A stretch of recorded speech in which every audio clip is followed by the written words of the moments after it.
یہ جو فیملی ہوتی ہے نا، یہ تسبیح کی طرح ہوتی ہے.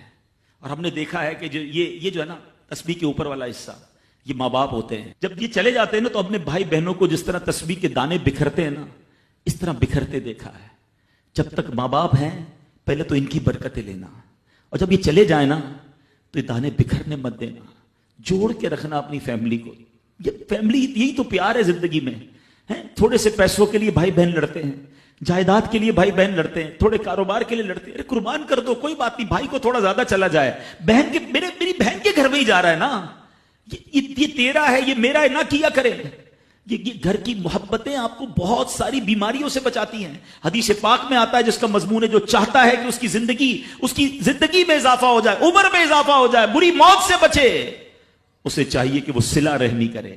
صلہ رحمی کیا ہے؟ اپنے رشتہ داروں کے ساتھ اچھا سلوک. اور رشتہ داروں میں the closest family member جو ہے وہ بھائی بہن ہیں، وہ ماں باپ ہیں، بیوی بچے ہیں. ارے ان کو چھوڑ کر دنیا سے محبتیں جتا رہے ہو؟ نہیں میرے پیارے اسلامی بھائیوں. تو اپنی بچیوں کے ساتھ اور اپنی بہنوں کے ساتھ بالخصوص اچھا سلوک کرنا. خوش نصیب ہے وہ بھائی جو بہنوں کا مان ہے، خوش نصیب ہے وہ جو والد جو اپنی بچیوں کے ساتھ اچھا برتاؤ کرتا ہے. بہنوں کی دعائیں بھائی کو بہت اوپر لے جاتی ہیں. خوش نصیب ہے وہ بھائی. اچھا ہمارے ایک اور نظام پتہ ہے کیا ہے کہ جب تک ماں باپ کے ساتھ رہ رہے ہیں تو چلے بھائی بہنوں میں پیار ہے. اب بھائی بہنوں میں شادی ہو گئی، سب کی شادیاں ہو گئیں اور ماں باپ چلے گئے، تو اب نارملی لوگ اپنی بہنوں کو اگنور کرتے ہیں. اب یار میں تو اپنی بیوی کو دیکھوں گا، اپنے بچوں کو دیکھوں گا، اپنی کمائی کو دیکھوں گا. نہیں، اب بھائی کا کام ہے کہ وہ والد کا کردار ادا کرے. بہنوں کو یہ احساس دلائے کہ تمہارے ماں باپ چلے گئے ہیں مگر تمہارے بھائی زندہ ہیں، ہر مشکل میں تمہارے بھائی تمہارے ساتھ کھڑے ہوں گے. کبھی بہنوں کو یہ ریئلائز مت کرانا کہ وہ اکیلی کہیں کسی پرابلم میں ہو تو وہ اکیلے میں سوچے کہ میرے ماں ہوتی تو میں ماں سے بات کر لیتی، باپ ہوتا تو میں باپ سے کہہ دیتی، بھائی کو کیا کہوں وہ تو سنتا ہی نہیں ہے. ہیں ایسے بھائی آج بھی کہ بہنیں انہیں اپنا دکھ بھی شیئر نہیں کرتی ہیں، بلکہ بھائیوں کو پڑی ہی نہیں ہے بہن کدھر گئی. یہ مت کرنا. اگر تم اپنے ماں باپ کی روح خوش کرنا چاہتے ہو نا تو بھائی بہن جڑ کے رہو، بھائی بہنوں میں پیار رکھو. یہ پیسہ سب کچھ نہیں ہے. ارے جو کچھ میرے پاس ہے اگر میرا بھائی بہنوں پہ خرچ ہو جائے تو اس سے اچھی کیا چیز ہے. یہ یاد رکھے جو سوشل میڈیا پہ ہزاروں فرینڈ بنائے بیٹھے نا کہ میرے 5000 فرینڈ تو میرے 10,000 فرینڈ، کسی دن بستر پر پڑو گے نا اسپتال میں تو اس بستر کے کنارے تمہیں تمہارے بھائی بہن ہی نظر آئیں گے.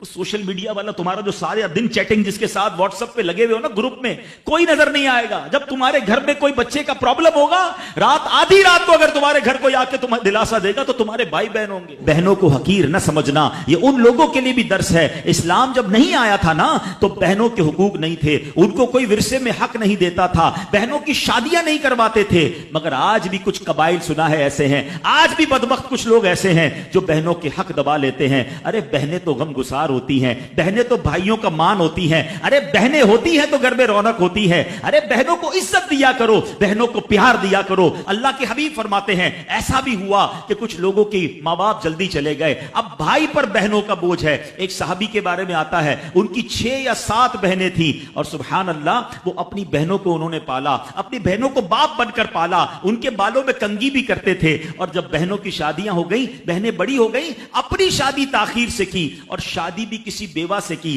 پوچھا گیا کہ کیوں بیوہ سے شادی کی؟ کہا میری بہنوں کو ایک ماں کی حاجت تھی، میں کوئی جوان لڑکی لے آتا تو بہنوں کا کیا ہوتا. اللہ اکبر. یہ صحابہ کا انداز. اور آج جو بہنوں کا حق دباتے ہیں، آج جو بہنوں کو ذلیل کرتے ہیں، نہ